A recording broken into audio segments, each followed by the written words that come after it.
Mister husband, నేను different మూడ్స్లో ఉన్నప్పుడు మిమ్మల్ని ఎలా పిలుస్తాను అన్నది మీరు చెప్పాలి. I last 1 by 1. ఓకే. హ్యాపీగా ఉన్నప్పుడు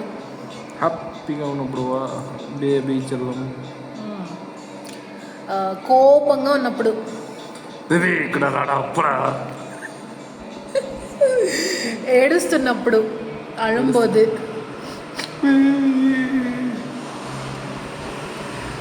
అప్పుడే నిద్ర నుంచి లేచిన అనుకోండి, అప్పుడు ఏమని పిలుస్తా? ఎక్కడ ఉంటారా? న్యూట్రల్గా, ఇన్ జనరల్, నార్మల్గా మాట్లాడేటప్పుడు. నార్మల్గా మా పేరే పిలుస్తారు అంతే. మీ పేరు పిలుస్తాము. మీకేం నచ్చింది వీటన్నిటిలో? What is your favourite? అన్నీ ఓకే.